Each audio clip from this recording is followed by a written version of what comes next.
মানুষের সাথে মানুষের পাশে চ্যানেল থেকে আমি মনোজ চক্রবর্তী আজকে আপনাদের কাছে পশ্চিমবাংলার একটা গুরুত্বপূর্ণ বিষয় নিয়ে আলোচনা করছি।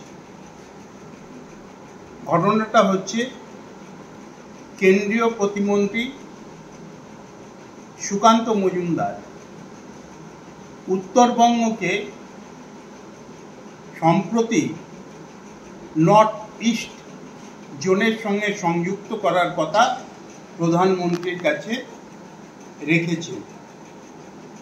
এর ফলে স্বাভাবিকভাবেই একটা রাজনৈতিক বিতর্কের সৃষ্টি হয়েছে এবং সেই বিতর্ক গিয়ে পৌঁছেছে বাংলা ভাগের মধ্যে দিয়ে। আমি সেই পথে যাচ্ছি না। বাংলার বিভাজন আমরা কেউই চাই না, কোনো শুভবুদ্ধি সম্পন্ন মানুষ সেটা চাইতে পারে না। ইতিমধ্যেই বাংলা বিভাজিত হয়েছে, বাংলাদেশের জন্ম হয়েছে, আপনারা প্রত্যেকেই জানেন। সমস্যা উত্তরবঙ্গের অত্যন্ত প্রবল। উত্তরবঙ্গের মূল সমস্যা যেগুলো, সেগুলো নিয়ে আলোচনা কিন্তু রাজনৈতিক নেতৃত্ব করতে চাইছেন না। তারা বিতর্কটাকে সীমাবদ্ধ রাখছেন বিভাজনের প্রশ্নে। একদল বলছেন বিভাজন করতে দেব না, আরেক দল বললেন যে বিভাজিত হলে ভালো হবে। কিন্তু এই পরিকাঠামোর মধ্যে থেকেই অন্তত এইটুকু আমি দেখেছি আমার সুদীর্ঘ রাজনৈতিক জীবনে, সামাজিক জীবনে, যে বিধান রায়ের একটা অত্যন্ত পরিকল্পিত দৃষ্টিভঙ্গি ছিল পশ্চিমবাংলার উন্নয়নে। তিনি তার রিফ্লেকশনটা রেখে যেতে পেরেছেন। মমতা ব্যানার্জি চেষ্টা করছেন, কিন্তু সেই চেষ্টাটা ফলপ্রসূ হতে গেলে যে পরিকাঠামোটা তৈরি করার দরকার ছিল সেটা আজ পর্যন্ত অতিক্রান্ত 34 বছরের বাম জামানায় আমরা দেখিনি, আজকেও সঠিকভাবে দেখতে পাচ্ছি। উত্তরবঙ্গের মূল সমস্যা নিয়েই আমি সংক্ষিপ্তভাবে আজকে তুলে ধরব, পরে বিস্তারিত আলোচনা করব। ঘটনাটা হচ্ছে, তিনটে বিষয়ের উপরে জোর না দিলে উত্তরবঙ্গের উন্নয়ন হবে না। এক, টি গার্ডেন্স অর্থাৎ চা বাগান। দুই, ট্যুরিজম অর্থাৎ ভ্রমণ পিপাসু মানুষের জন্য যে বিশাল পরিমণ্ডল রয়েছে উত্তরবঙ্গে, সেটাকে অর্থনৈতিকভাবে, সামাজিকভাবে কাজে লাগানো।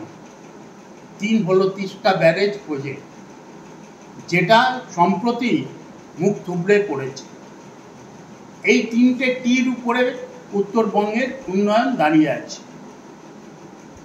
আমরা দেখতে পাচ্ছি মালিকের খামখেয়ালি পানায় একের পর এক চা বাগান বন্ধ হচ্ছে। যেখানে আসামের চা বাগান কিংবা কেরালার চা বাগানে শ্রমিকরা অনেক বেশি মজুরি পাচ্ছেন, সেখানে পশ্চিমবাংলার চা বাগানগুলোর মজুররা স্বল্প বেতনে কাজ করছেন। এই বৈষম্যটা কেন থাকবে? কেন চা বাগানগুলোকে কেন্দ্রীয় সহযোগিতায় আরও উন্নততর করা যাবে না? কেন কোঅর্ডিনেশনটা তৈরি হচ্ছে না? কেন একের পর এক চা বাগান ছেড়ে মালিকরা চলে যাচ্ছেন? এই প্রশ্নটা আমি আজকের আলোচনায় তুলে ধরলাম। এটা নিয়ে আলোচনা হোক, এইটুকুই আমি চাই এই মুহূর্তে। দুই হলো, উন্নয়নের একটা বড় শর্ত হলো, যদি আমরা তিস্তা ব্যারেজ প্রজেক্টটাকে আরও সুন্দরভাবে সম্প্রসারিত করতাম।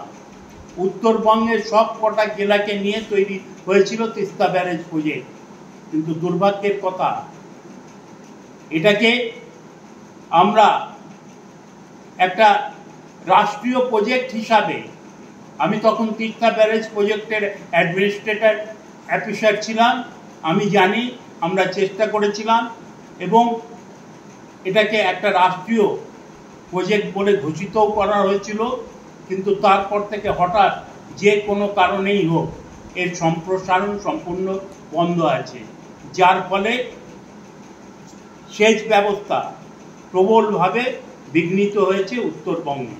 বন্যা যে ভ্রুকুটি প্রায়ই দেখা যায়, সেটাকে আমরা করতে বলেছিলাম যে একটা Indo Bhutan joint river commission করতে।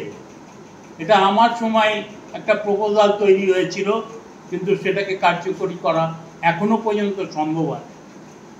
3 নম্বর হলো ট্যুরিজম, ভ্রমণ পিপাসী বাঙালি, যেখানে প্রতি মুহূর্তে ডুয়ার্স তাদেরকে ডাক দিচ্ছে, হিমালয় তাদেরকে ডাক দিচ্ছে, তরাই তাদেরকে ডাক দিচ্ছে।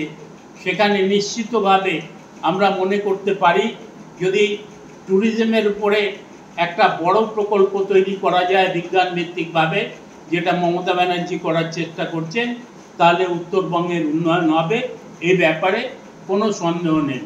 তাই আপনাদের কাছে আমি বলছি, বিভাজন নয়, উন্নয়নটাই সবচাইতে বড় কথা। এবং যেটা মমতা ব্যানার্জির মাথায় আছে, আমি তার দৃষ্টি আকর্ষণ করতে চাইছি, এই 3টি টির উপরে তিনি চূড়ান্ত সিদ্ধান্ত নিন এবং উত্তরবঙ্গকে উন্নয়নের পথে নিয়ে আসুন। ধন্যবাদ। সাবস্ক্রাইব করবেন আমাদের চ্যানেলকে ভালো লাগলে, এবং আমাদের এই চ্যানেলকে লাইক দিয়ে মানুষের কথা বলার জন্য আমাদেরকে সমৃদ্ধ করবেন। ধন্যবাদ।